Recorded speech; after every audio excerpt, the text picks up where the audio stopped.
जय श्री कृष्ण दोस्तों, आज की यह बाल लीला सुनने के बाद आपके रोंगटे खड़े हो जाएंगे, आपकी आंखों से आंसू नहीं रुकेंगे।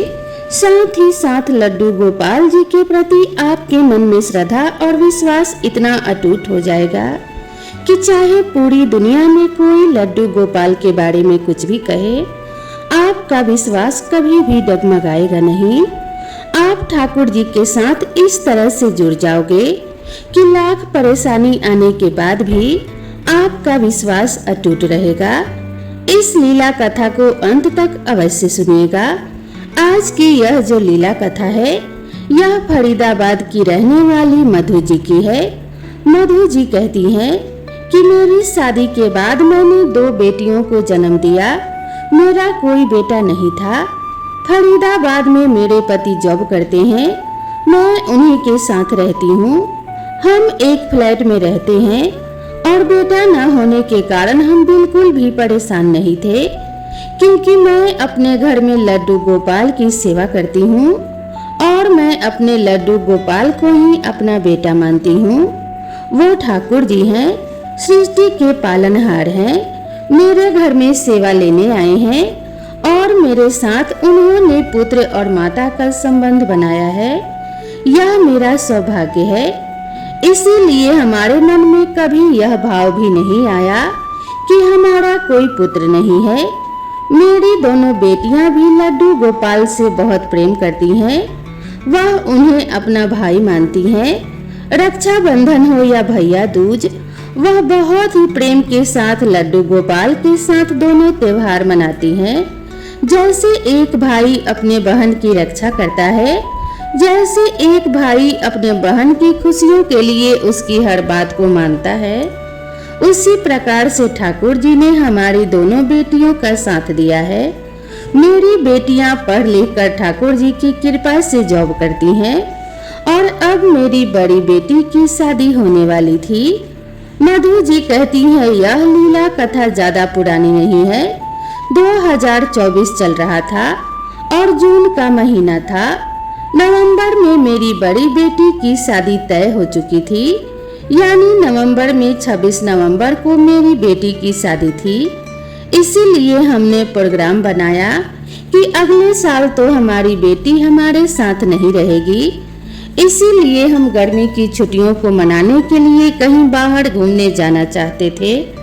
मेरी बेटी की बहुत ज्यादा इच्छा थी कि वह इस बार अपने माता पिता के साथ कुछ दिनों के लिए बाहर घूमने के लिए जाए।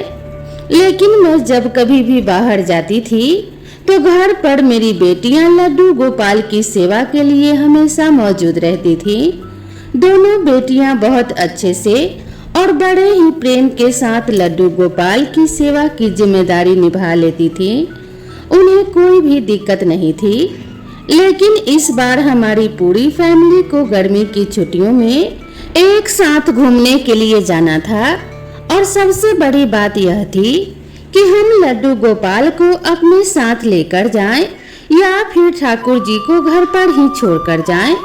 उन्हें घर पर छोड़कर जाने का बिल्कुल भी मन नहीं था। लेकिन मधु जी कहती हैं कि जब मैंने अपने गुरुजी से इस बारे में पूछा कि हम छुट्टियां मनाने बाहर जाना चाहते हैं, क्या हम लड्डू गोपाल को साथ लेकर जा सकते हैं, तो तब उनके गुरुजी ने कहा कि देखो वो ठाकुर जी हैं, वो भगवान हैं, उन्हें जगह जगह पर लेकर जाना, उन्हें साथ साथ लेकर घूमना अच्छा नहीं होता। ठाकुर जी के लिए सारी व्यवस्थाएं घर पर ही करके जाओ। मानसिक रूप से ठाकुर जी को अपने साथ लेकर जाओ, क्योंकि जब भी हम कभी बाहर जाते हैं तो आपने देखा होगा रास्ते में हम कुछ खाते हैं या बच्चे कुछ खाते हैं तो हमारे हाथ जूठे हो जाते हैं। कहीं हम टॉयलेट जाते हैं, कहीं पर बैठकर हम खाना खाते हैं, वहाँ पर प्याज लहसुन का पता नहीं किस किस तरह का भोजन भी बनता है। तो मधु जी कहती हैं उन्होंने मुझे अच्छे से समझाया कि भले ही मेरा उनके साथ बेटे का रिश्ता है, भले ही मैं उन्हें अपना पुत्र मानती हूँ, लेकिन सच्चाई तो यह है कि वह भगवान है, वो ठाकुर जी हैं। हमें इस बात को कभी भी नहीं भूलना चाहिए कि वह सृष्टि के पालनहार लड्डू गोपाल हैं, बिहारी जी का बाल स्वरूप हैं। इसीलिए उन्हें घर पर ही सारी व्यवस्था करके अच्छे से मानसिक रूप से लड्डू गोपाल को अपने साथ लेकर जाओ। इससे ठाकुर जी भी प्रसन्न रहेंगे और तुम्हें भी कोई आपत्ति नहीं होगी। अब मधु जी कहती हैं कि हम सबको भी गुरु जी की बात अच्छी लगी और निकलते समय हमने ठाकुर जी के लिए सारी व्यवस्थाएं कर दी। ठाकुर जी के लिए एक घड़े में तुलसी के पत्ते डालकर जल रख दिया। ठाकुर जी के रूम की जो खिड़की थी वह थोड़ी सी खुली छोड़ दी ताकि उस कमरे में घुटन ना हो।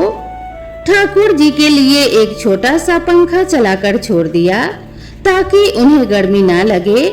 उनके नहाने के लिए स्नान जल, उनकी पोशाक, उनका बिस्तर और उनके खाने का सारा प्रबंध, उनके पास बेसन के लड्डू, ड्राई फ्रूट और कुछ ऐसे फ्रूट जो कई दिनों तक खराब ना हो, क्योंकि 3 दिन का हमारा ट्रिप था।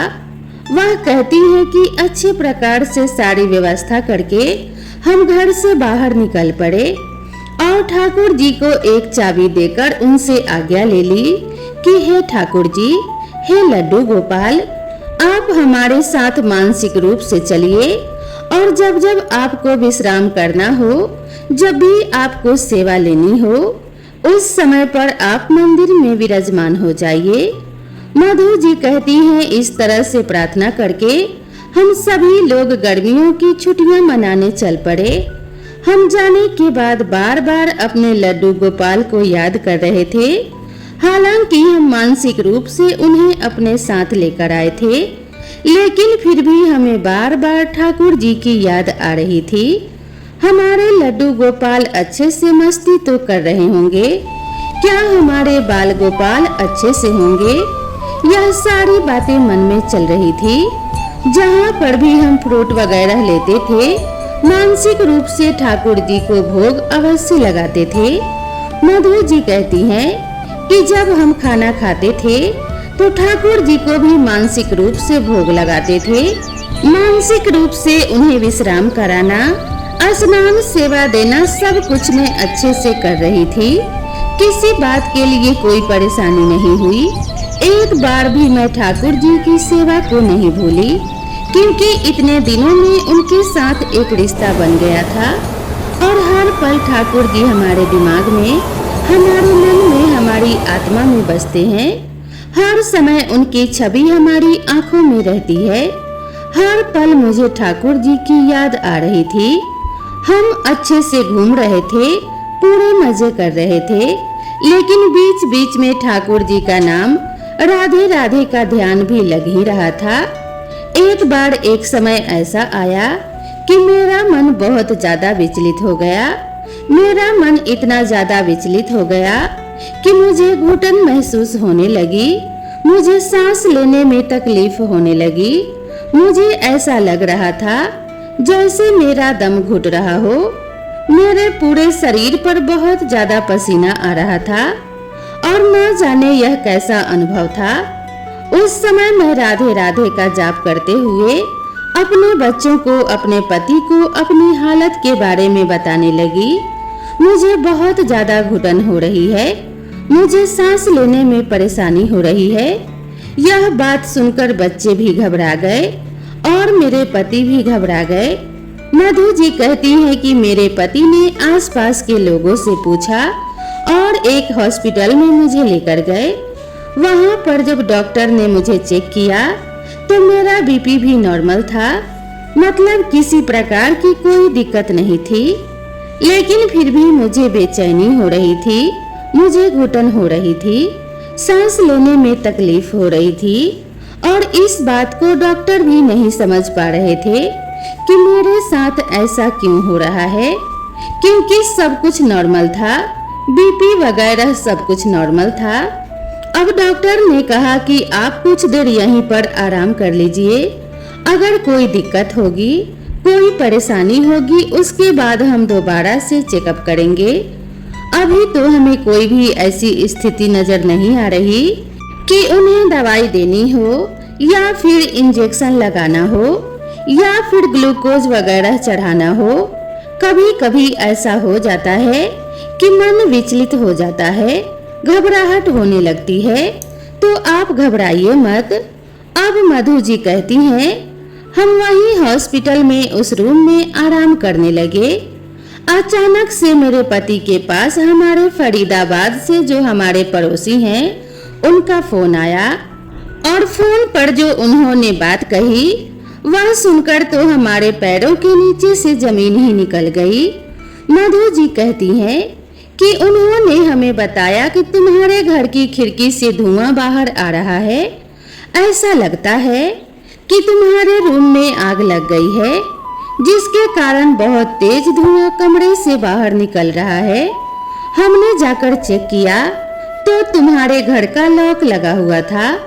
मधु जी कहती हैं कि मेरे पति के पास जब कॉल आया था तो सुबह का समय था।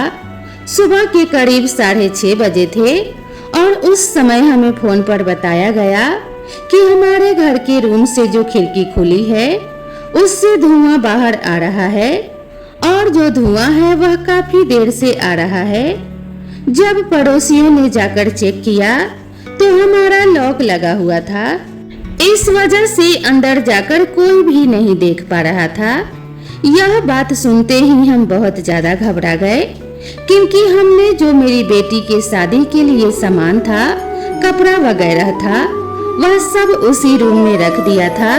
जिस रूम में हमारे ठाकुर जी का मंदिर है उसी रूम में हमारी बेटी की शादी का सारा सामान रखा हुआ था, जैसे कि कपड़े वगैरह, बर्तन वगैरह और बहुत सारी चीजें होती है जो माता पिता को अपनी बेटी की शादी में देनी होती है। यह बात सुनकर सबसे पहले तो हमें अपने ठाकुर जी का ख्याल आया कि हे प्रभु, हे ठाकुर जी, यह सब क्या हो गया। हमें घर में जाने में कम से कम 10 से 12 घंटे लग जाते। उस समय तक तो सब कुछ जलकर राख हो जाता। हमने अपने पड़ोसी से कहा, ऐसा कीजिए, आप हमारे घर का लॉक तोड़कर उस आग को बुझाने की कोशिश कीजिए। हम अभी घर से बहुत दूर हैं और जब तक हम घर आएंगे तब तक बहुत बड़ा नुकसान हो जाएगा। और सबसे बड़ी बात, हमारे ठाकुर जी वहाँ विराजमान हैं, हमारे लड्डू गोपाल विराजमान हैं। मधु जी कहती हैं कि यह बात सुनते ही कि जिस रूम में ठाकुर जी हैं उस रूम में आग लग गई है, तो मेरे तो पैरों के नीचे से जमीन ही निकल गई। मैं जोर जोर से रोने लगी और अपने लड्डू गोपाल को याद करने लगी। मुझे सामान की कोई परवाह नहीं थी, सिर्फ और सिर्फ मुझे अपने ठाकुर जी की चिंता थी। मैं रोने लगी, अपने लड्डू गोपाल को पुकारने लगी, हे मेरे लड्डू गोपाल, हे मेरे माधव, ऐसा कैसे हो गया? यह अनर्थ किस प्रकार हुआ? मुझसे ऐसी कौन सी भूल हो गई जिसके कारण इतना बड़ा अनर्थ हो गया? हम फटाफट वहाँ से निकले और घर की ओर दौड़ पड़े। मधु जी कहती हैं हमें आने में रात हो गई। बार बार हम उस पड़ोसी को कॉल भी लगा रहे थे जिसे हमने घर पर जाने के लिए कहा था, लेकिन देखिए दुर्भाग्यवश उसका कॉल ही नहीं लग रहा था और न ही हमें उसने कॉल करके दोबारा कोई सूचना दी। हम बहुत ज्यादा परेशान थे कि क्या हो रहा होगा, ठाकुर जी सुरक्षित होंगे या नहीं, आखिर उस व्यक्ति का फोन क्यों नहीं लग रहा, उसने हमें कोई सूचना क्यों नहीं दी। काफी सारी बातें हमारे दिमाग में चल रही थी।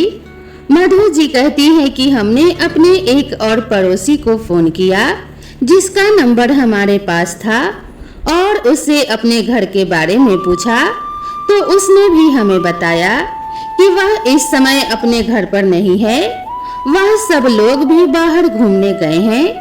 इस वजह से वह भी हमें कोई सूचना नहीं दे पाया। फिर हम अपनी काम वाली बाई को कॉल करते हैं जो हमारे घर में झाड़ू पोछा करने आती है। उसका नाम सुनीता है। मधु जी कहती है मैंने सुनीता को कॉल लगाया और कहा कि तू जल्दी जा और दौड़कर हमारे घर में जाकर देख, हमारे घर में आग लग गई है और वहाँ पर ठाकुर जी विराजमान हैं। घर का लॉक तोड़कर यह देख कि ठाकुर जी सुरक्षित तो है ना, हमारे घर में ठाकुर जी के साथ कोई अनर्थ तो नहीं हुआ। जल्दी से दौड़ कर जा और हमें जल्दी से सूचना दे, हमें आने में थोड़ा सा समय लग जाएगा। मधु जी कहती हैं कि यह बात सुनते ही सुनीता दौड़ पड़ी। वह दौड़कर हमारे घर पर गई। घर पर जाकर उसने हमें कॉल करके कहा कि दीदी यहाँ पर तो मुझे सब कुछ ठीक ठाक लग रहा है, क्योंकि खिड़की से कोई धुआं नहीं आ रहा है, सब कुछ अच्छा है।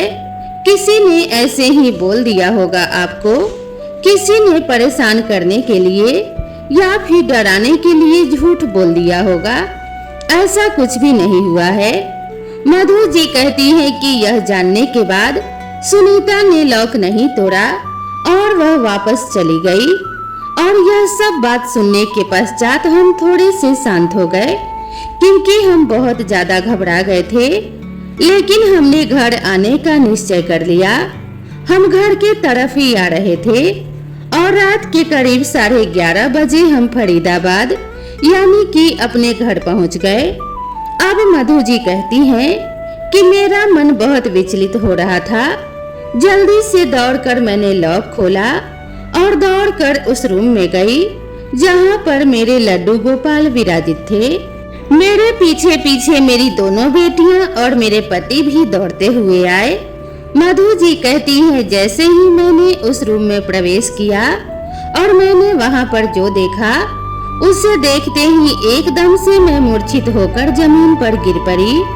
मेरी बेटियां भी जोर जोर से रोने लगी और मेरे पति भी रोने लगे। उन्होंने मुझे संभालते हुए कुर्सी पर बैठाया और थोड़ा सा पानी पिलाया।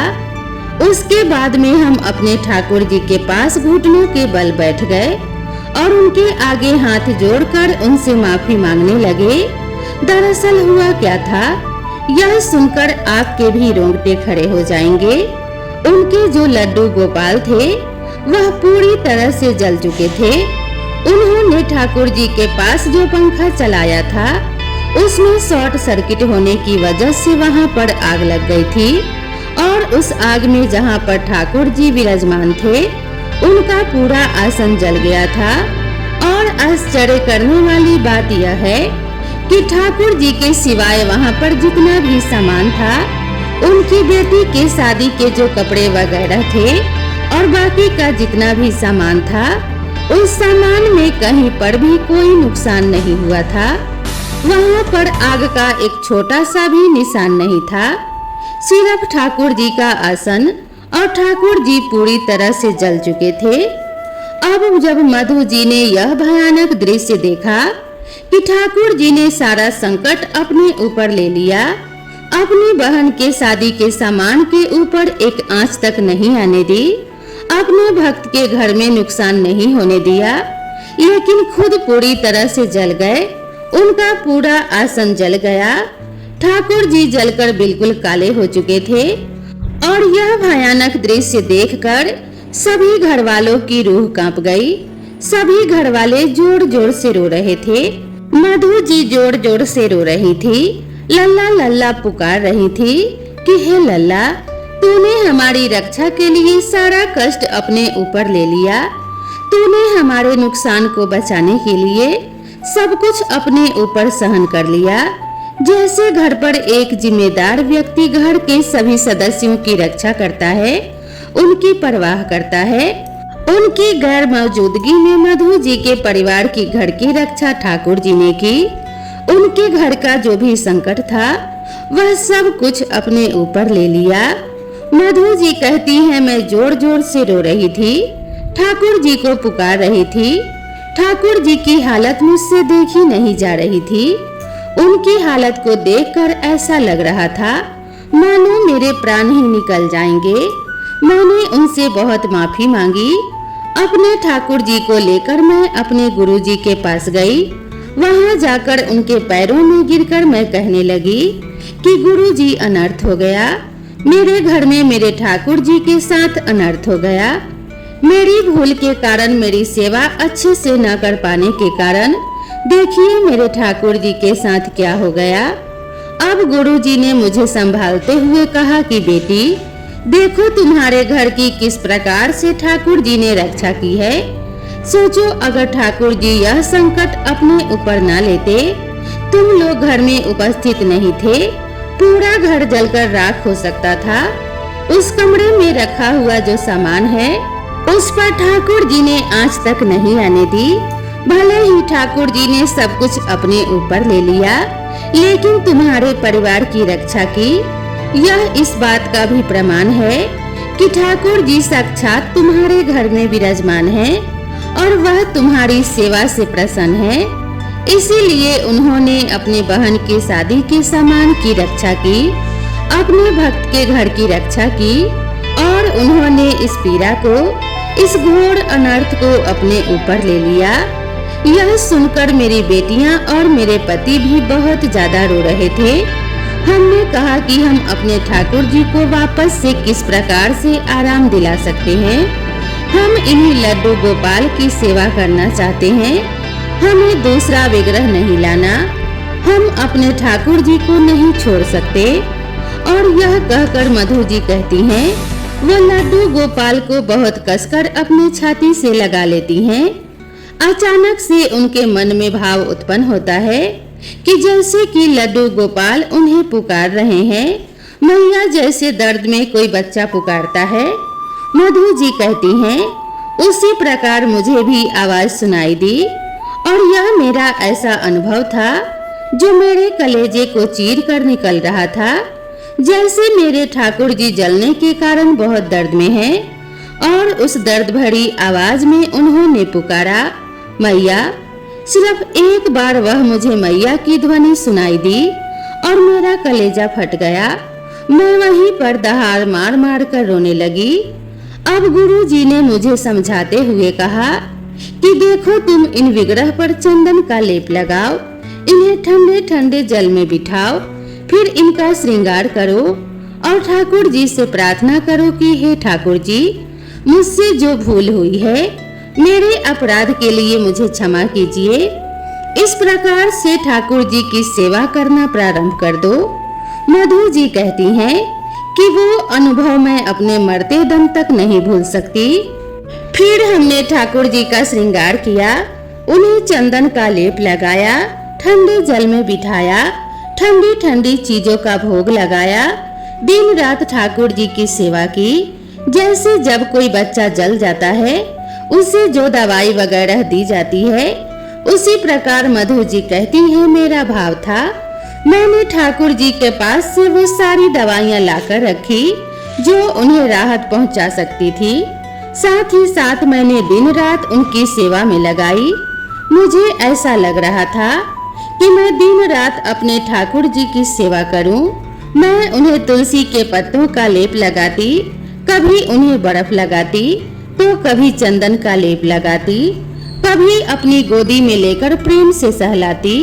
अपने ठाकुर जी की दिन रात सेवा करने के बाद एक दिन मुझे फिर से अनुभूति हुई कि मेरे लड्डू गोपाल मेरे आंगन में खेल रहे हैं। उस दिन मुझे विश्वास हुआ कि अब मेरे लड्डू गोपाल सही हैं।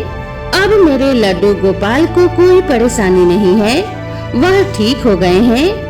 नहीं तो मेरा मन बहुत विचलित था। ऐसा होता है भक्त का भाव, और ऐसे होते हैं हमारे लड्डू गोपाल। जो ठाकुर जी हमारे घर पर सेवा लेने आते हैं, वो घर उनका हो जाता है, वो घर हमारा नहीं रहता, वो घर ठाकुर जी का हो जाता है। और उस घर में रहने वाले सभी सदस्य ठाकुर जी के सेवक होते हैं। जिसके मन में उनके प्रति सच्चा भाव और प्रेम होता है, उनसे दुगना प्रेम ठाकुर जी उनसे करते हैं और हर पल उनकी रक्षा करते हैं, उनके बारे में सोचते हैं। आप क्या सोचते हो कि आप ठाकुर जी की सेवा करते हो तो आप ठाकुर जी के बारे में सोचते हो?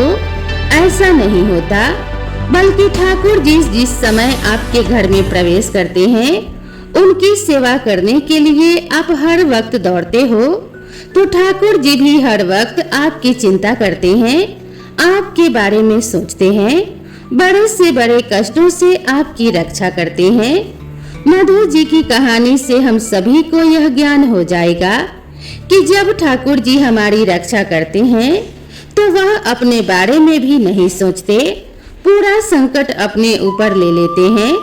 कभी कभी आपने देखा होगा कि हाथ से छूटने से कभी ठाकुर जी का हाथ टूट जाता है, कभी पैर टूट जाता है या ठाकुर जी के विग्रह का कोई भी अंग टूट जाता है। तो आपको डरने की आवश्यकता नहीं है, क्योंकि ठाकुर जी ने बहुत बड़ा संकट अपने ऊपर ले लिया है। आपके ऊपर जरूर कोई भयानक संकट आने वाला था, जिसे ठाकुर जी ने अपने ऊपर ले लिया है। इसीलिए उन पर अटूट श्रद्धा और प्रेम रखते हुए, उन्हें विसर्जित न करते हुए ठीक करवाकर पुनः सेवा प्रारंभ करनी चाहिए। दोस्तों, अगर आप बाहर जाते हो तो इस बात पर मैं थोड़ी रोशनी डाल देती हूँ। अगर आप कहीं बाहर जाते हो और ठाकुर जी को मानसिक रूप से साथ ले जाते हो, तब अगर गर्मियों का मौसम है तो उस समय आप उनके पास ठंडी ठंडी चीजें रखकर और ठाकुर जी को बिना वस्त्र के, खाली या हल्के सूती वस्त्र पहनाकर, पूरे शरीर पर चंदन का लेप लगाकर, उनके पास एक हाथ पंखा रखकर, उनके नीचे कॉटन का कपड़ा या आसन बिछाकर, एक मिट्टी का घड़ा में पानी से भरकर उसमें तुलसी पत्र डालकर रखकर ही जाना चाहिए। चंदन से हमारे ठाकुर जी को ठंडक मिलती रहती है और जब पंखा आप रखकर जाओगे तो उनसे मानसिक रूप से हम ठाकुर जी को सेवा प्रदान कर सकते हैं। दोस्तों, आपको यह लड्डू गोपाल की लीला, यह कथा कैसी लगी कमेंट करके जरूर बताएं। यह कहानी पसंद आई हो तो वीडियो को एक लाइक जरूर करें और इसे अपने परिवार और दोस्तों के साथ शेयर करें। तो मिलते हैं इसी तरह की नई कहानी के साथ, तब तक के लिए नमस्कार।